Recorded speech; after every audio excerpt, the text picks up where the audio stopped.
guys, Brandon Snyder, team leader of Selling with the Snyder Group in the greater Houston area. Thank you for joining us for the Super Real Estate Bros podcast. I'm here with my good friend, Dave, your mortgage guy, and we are excited to bring you one of many episodes of the Super Real Estate Bros podcast. We want to give a special shout out to Fidelity National Title, our sponsors of this episode. We're so grateful for their continued support and business. So let's get into it, Dave. Yeah, absolutely. So one thing to keep in mind, you can find me on social media, TikTok, YouTube, Facebook, Instagram, at anything that's Dave, your mortgage guy. And Brandon, where can they find you? We are Selling with the Snyder Group across all platforms. This specific podcast will be available on all podcasting platforms under Super Real Estate Bros. One thing that I've always wondered, and the thing I probably like to hear most from successful realtors, lenders, anyone in business is, what's your origin? Like, how did it start? And then what was that one moment that really made you say, hey, I can do this? And what caused you to really go all in on real estate? So let's start with your career, where you started, and go from there. I'm a huge nerd and I love origin stories. If you look at any famous comic book character, they face some sort of trial or adversity, or they unlock their powers by watching someone die. Spoiler alert, nobody died to make me become a real estate agent, but we definitely went through some adversity to get to this place. I had spent a couple of years working for a wholesaler, and during that time I had started working on my real estate license. It was encouraged, my parents were like, hey, we'll pay for it if you want to do it. And I'm like, oh, that's kind of cool. But I wasn't really sold out to the idea of becoming a real estate agent. Right. So I actually sold cars, and I will tell you, I hated it. If my friend Rob watches this or listens to this, he actually is with us at EXP. He's in our collaboration group, but he was my former sales manager at Honda, and I hated selling cars. I always felt like there was a lot of, gray area and a lot of hey, go whack them on the front end and we'll take care of them in the back end. And I just I was never able to do that. I was like, this is not who I am. And it works for people, but I did learn sales skills there. So, when we're talking about origins, a lot of what, when we talk about scripting and when we're talking about calling people and talking to them, a lot of what I'm learning now, or relearning and kind of putting and instilling into our team, because we have 2 agents on our team, is a lot of scripts and dialogues that I actually learned selling cars. If you go in the real estate industry and you listen to a lot of top real estate professionals who have really good scripting, a lot of it is just regurgitated from other sales platforms. Correct. We start the real estate process for getting licensed. I was a little bit ahead, but I stopped. And then Mary started doing the licensing process. And we both took our test on the same day. We both passed on the same day. This was 3 days before the real estate world came to a screeching halt. A wonderful pandemic called COVID-19 was about to hit. We didn't know the state was. So you got your license officially in March of 2020. Yep, March 13th. Wow, holy shit! And where you guys are at today, we can probably cut that out later. But oh no, we're not cutting that out. So literally, you got your license, man. So what you got? Because we're filming this as of October. It's almost been 3 years. This March will be 3 years officially licensed. I've been told, I don't know, you can fact check this on Twitter later. I've been told that the run that we've had is not normal. Correct. Correct. And that's in all honesty, all glory to God in the business that we have and what we've been able to achieve. I've been told that it is. To give you some numbers, sold over $36 million in real estate in the past 2.5 years. We've done 20 alone this year, $20 million in volume. We get our license, right? Yep. And our boss was requiring of us at the time. So we had to get licensed. There was a bonus structure for me, which I think is really cool, by the way. If you're starting out in the real estate industry and you're an ISA, a bonus structure is really important for you. I was involved in all the home light calls. That was one of our main lead sources. I was calling database and following up with people. Now, mind you, I want to clarify that there was a time in my life in college I worked at Sears Portrait Studio. They wanted me to cold call. When I first started out in real estate, I did the Ben Kinney 1,000 dials challenge in a single day. I hated my life after that. I hate making dials. Absolutely hate cold calling. So I don't know how I got put in an ISA position. But regardless, we got licensed, and then the state shut down. And over that weekend, before the state shut down, and we had heard rumblings of COVID, we had decided that we were going to leave. We were going to go do our own thing. We had not wanted to be on in advance of COVID. Yes. So in advance of COVID. So before, because a lot of people forget now after the huge run, there was a month there that it was catastrophic. Like I had talked to my wife and I was like, hey, we're not spending any money. Yep. Because we may not be making any for a year, 2 years. Obviously that completely was the opposite. So you made the decision to leave this team, do your own thing, you and Mary. Yep. And COVID hit. Yep. COVID hit that next. I sent in my letter of resignation on a Sunday. I gave my 2 weeks. That Monday, we got pulled into our team leader's office, and we both got let go at the same time. It was like whatever. Like in hindsight, it was the best thing could ever happen to me. 100%. And then like 2 days later, COVID officially hit and the state shut down. And Mary and I had the conversation of, what the hell are we going to do? I'm sure that's a conversation everybody had for about a month. Everybody. So from about March to June, Mary and I had joined different teams. We were licensed, so and I was the marketing guru in the office. Everybody came to me for marketing questions. And so that I knew I was going to land something. I was on a team for 3 months. That was a nightmare. Just if you're a real estate agent on a team and you don't have a contract in place, you should just go sell real estate by yourself. That's the moral of that story. And then Mary had been on a team. She was an admin working 20 hours a week and getting paid for 40 hours. So she was just she was writing my contracts. It was kind of wild. She was my admin while working for someone else. Wasn't, they weren't right fits. And then hang on. Yeah. Because this is the part that I really, really like and I want to dissect. Yeah. The exact moment. Do you remember the exact moment when you were like, hey, Mary. 100%. Let's completely go 100%. So I'm always super fascinated because in everyone's career, there's an exact moment where shit had to change and you made a huge jump and bet on yourself. And so tell me that exact moment. So it's a span of about 2 weeks. Okay. So I got the front desk girl, and this is a total God thing, the front desk girl gave out 3 leads in a day. One of them went to Mary. One of them went to another agent in the office, and the third one went to me. The only one to pan out of the 3 was me. It was a buy-sell combo. They were selling Katie 77084, hot neighborhood, stupid hot neighborhood. We looked at a house in Rose Sharon. I think they only looked at 2-3 houses. They went to an open house. They wanted to write the offer. And there was the lady, the listing agent was yeah, they're we have a couple offers coming. And I was all right, cool. So I called my team leader at the time, right? The guy I was in business with. And he didn't have time to write my offer because I had never written an offer before. So Mary helped me write the offer. And I told her, I said, why am I giving someone 50% of my business that I'm creating? 100%. And that was the moment. That was the moment that we knew. I said, you can write a contract with your eyes closed. I said, I can't. I'm the most disorganized person you'll ever meet. But I can tell you how people think because I'm emotionally attached to people, so I know how people think. I said, let's just do this. Are you hinting that maybe we should be doing this podcast with Mary and me? So dude, Brandon may not be on all of the episodes. I'm warning everybody 100%, right now. 100%. She is. I can't do this without her. She is the alpha to my omega. I mean, that is. She's my life partner, and there was a point where we just sat there and we're okay. At the time, we were living with my parents. In a little, 12 by 10 upstairs. Our 3 dogs were crammed in a room together. I said, what do we have to lose?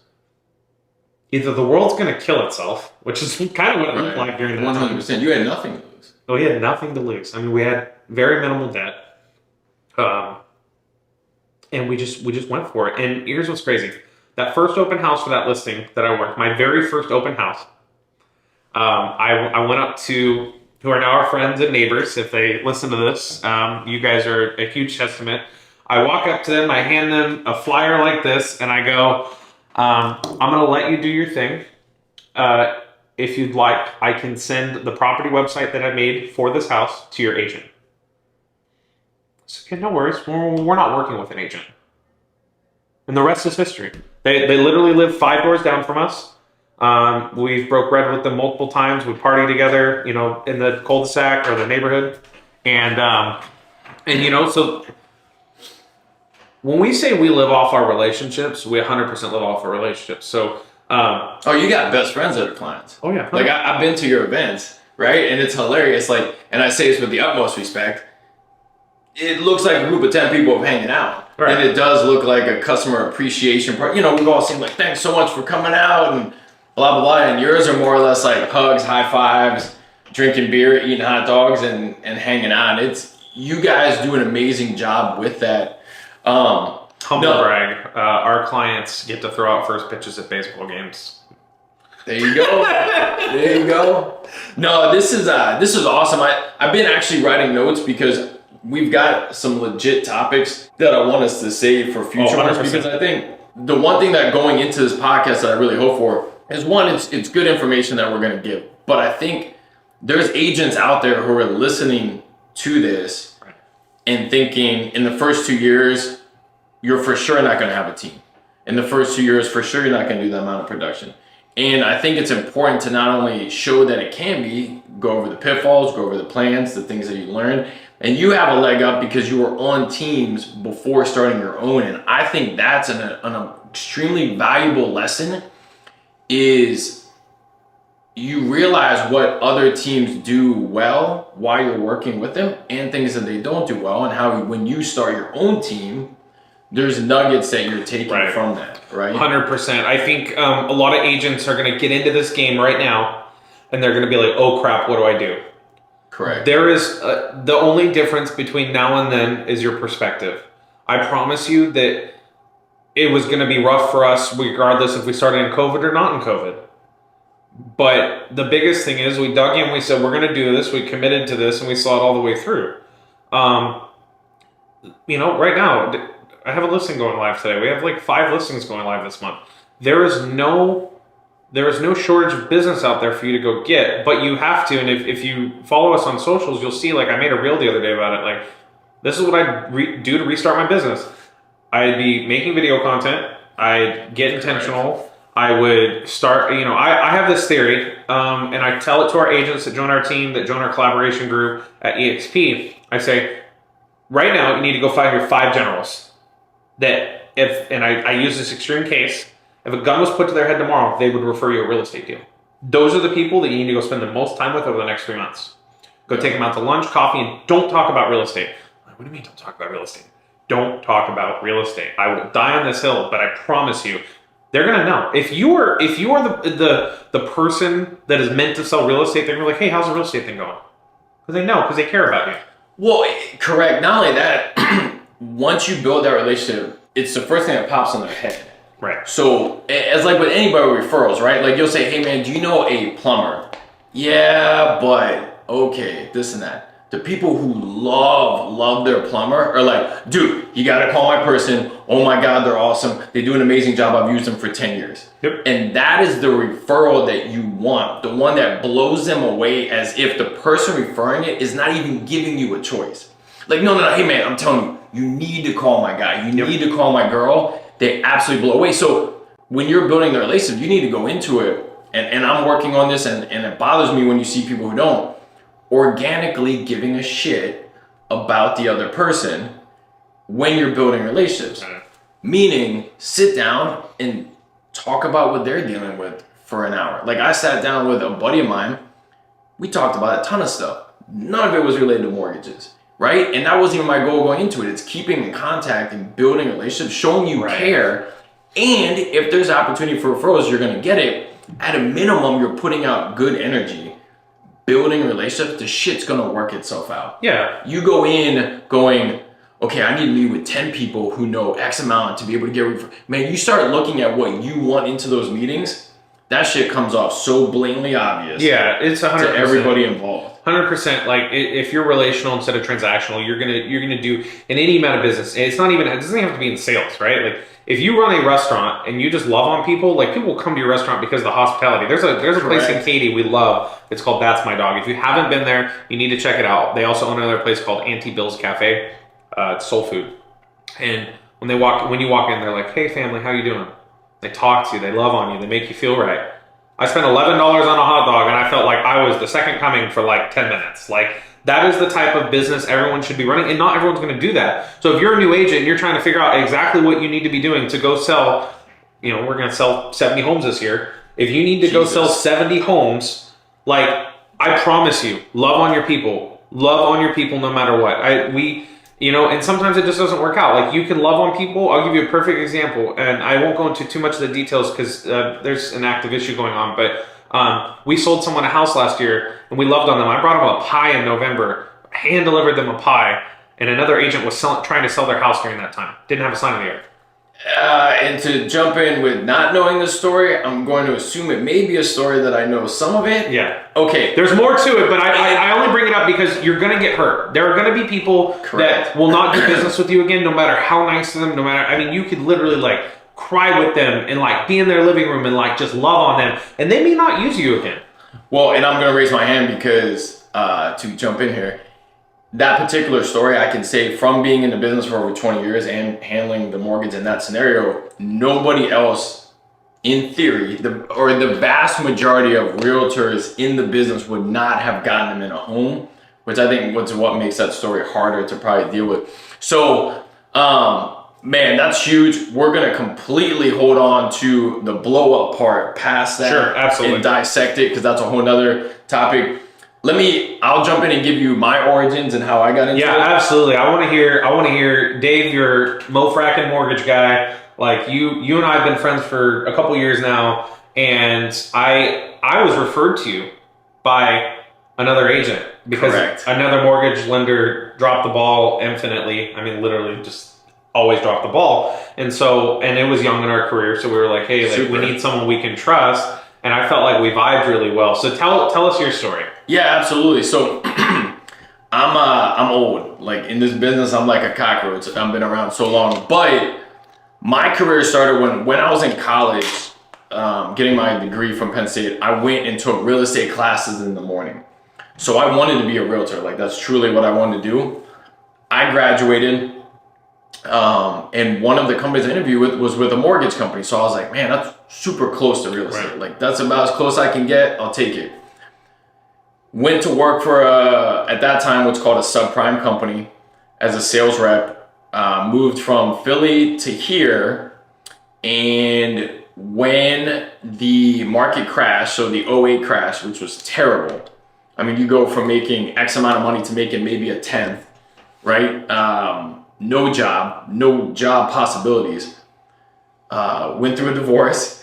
So just an ugly period. And then went into this side of it, which is really originating loans, working with clients, and just put my head down. And wait, are you saying that you're responsible because you worked at a subprime? So for those of you who are probably my age, you have no idea what the hell a subprime mortgage is. Are you saying you're responsible for the crash of 2008? Like, you specifically working at a subprime company? No, I was not. I was not responsible for. If you ever watched The Big Short, the guy with his sleeves rolled up and the short hair that kind of looks like Dave, yeah, like that was Dave. That wasn't me. And Brandon's trying to make me look bad. So. No, the whole issue with subprime that really caused it is they made these mortgage products and then went to market to sell them as if they weren't risky. And so you had people on very, very loose underwriting guidelines. You had stated income, you had adjustable rate mortgages, so the payment could have been anything. Yeah. And Wall Street and the mortgage companies were packaging these as super safe. Yeah. Selling them, and that's where the whole thing fell apart, is that Wall Street allowed this to happen. And then when they started to default and became an issue, it was an ugly period. And I think it was, and that's a blessing where now in what we're in, those loans aren't coming back. That market's not coming back, which is important. I mean, you need to be in a position where those who should buy a home can buy a home, not anybody buying a home. Real quick, just for layman's terms, because I know there's people out there that probably don't understand what subprime and class. So if I was going to describe what happened in 2008, I would describe it like this, and correct me if I'm wrong. A bunch of people had shirts that they were selling on Facebook Marketplace, new condition. But in fact, once they received them, once they shipped them to whoever was buying them, they had like 85 holes in them. And it was not as described. And so a lot of people spent a lot of money, and then they actually borrowed the money to buy these shirts. And then they realized that the shirts weren't as advertised, and so they didn't pay for the shirts. From a Wall Street standpoint, I would say that's probably 100% correct. And then additional layers there is that Wall Street then tried to have somebody else buy your holy shirt as it's still being beautiful. So it's like, hey, I know you didn't like it. You know, we're gonna repackage and then they would take sometimes some of these things is they would take one sleeve off of your shirt, one sleeve of mine, and package that. It's like the losing Super Bowl teams like t-shirts that go to a third world country. Correct. Congratulations to whatever team for winning, even though they lost. So it was lending that shouldn't have, no money down, horrible credit. It was a bad situation, and that's why when they went away, you had probably a 2-year period where the real estate industry just was dead, for lack of a better word. Because you also, not only did you have those people getting foreclosed on and be getting ugly, none of those people who would have qualified for those loans were home buyers in that 2-year period after. Right. So you woke up literally when this crashed. I'd like to say you woke up and probably half of the possible buyers and possible mortgages were gone, if not more. And that's what caused a lot of that. So when you moved here, so you like. Well, I was in Houston the whole time. So I got hired, graduating, and I lived in Philly. Got hired, went to work for a company to train, and then I became a sales rep in Houston. So I got to see Houston, blow up to where it is. And so after it crashes, I was just like, hey, like 100% of everybody in this business got out, except for like 3 people I can think of who were still my friends. And I was like, hey, I really like what I was doing. I loved real estate. I love mortgages. So I'm going to learn and grow this side of it. And then I've been on this side the entire time, kind of going back to your blow up story of where your guy, which has been your entire career, is blowing up. But for me, probably in 16, I had plateaued a couple years straight, right? And so I'd done it for quite some time, and man, for whatever reason, I was plateauing. So for those of you at home, whatever I was doing was keeping me from growing my business, right? Like I may think I'm doing the right thing. I may think I'm hardworking or I know my stuff. The truth of the matter is, in any sales position, if you're plateauing that often, there's some changes you need to make. So I knew at that point I was going to really address everything I needed to do and blow up my business on a whole bunch of things. And we'll talk about that in another podcast. And that's what allowed me to get to where I'm at today. But I love what I do. I think the one thing that's so great about mortgages and real estate is that each deal is different. Right. So the structuring of each deal is different. So your skill set of keeping deals together, super valuable, especially in the market we're in right now in 2022. There's agents and loan officers who came in during the easy years. They don't know how to structure a difficult file. They don't know how to negotiate aggressively. They don't know how to any of that stuff, right? I want to challenge that thought process real quick. You said it, and I really thought about it. There was nothing easy about the past 2 years. And if you're watching this and you're like, I want to get into real estate, this might actually be easier because you can be yourself and build a brand and you're not an order taker anymore. I look at it like this. I really think that we went from order takers to who's going to get the job done the best way, the most efficient way, and probably we're going to have to get a little creative, right? We're getting creative now, but it wasn't easy. It was fun. It was miserable. It was fun. I want to challenge that way thing. I hear it a lot in this industry. I hear, the past 2 years are so easy for agents. It was not easy. I had a file that took 7 offers to get accepted. We had to get creative to get some other deals accepted immediately. We've done it. But for me, I think that moving forward, this is going to be the easy part. Yeah, you're right. Let me correct and say this. When I say easy, I don't mean it was nonstop. I tell people, for me, it was like running on a treadmill for 2 years straight. What I'm saying is the agents who came into the business, there was enough transactions that you could have made money without having these skill sets that are core values of successful people in our business. Yeah. And that, I think, is a disadvantage to any people who came in during that period. No, I agree. In fact, if you're a realtor listening to us right now and starting your business, I would say right now is a better time to start your career than at any point in the last 2.5 years, because you're going to learn those skills quicker, which is going to help you be successful. Because I've talked to people who are like, oh, I missed the boat. I'm like, because they started later, right?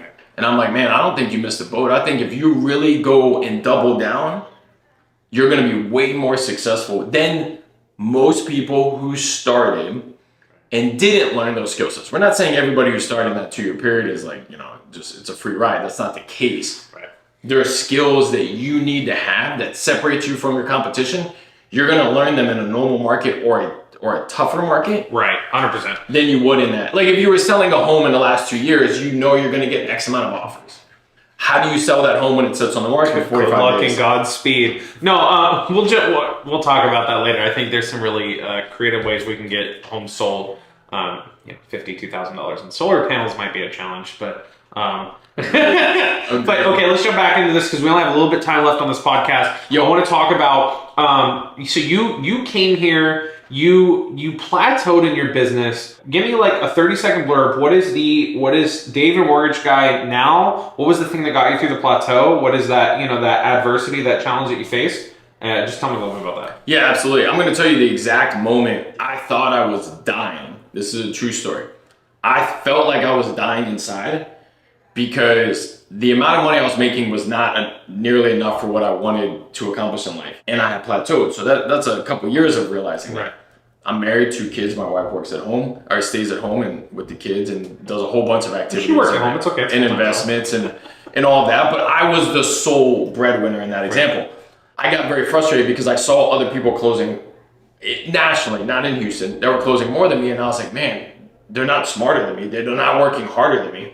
So I humbled myself to say, look, whatever it is you think you're doing well, assume nothing and blow up everything. And I'll dig into this. I'm talking about not even just sales tactics or mortgage stuff. I'm talking about a lot of things you're doing in your life.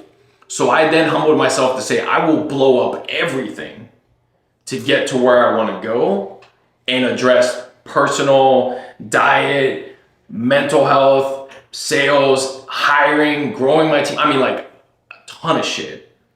Because I hit a point where I was like, this isn't working.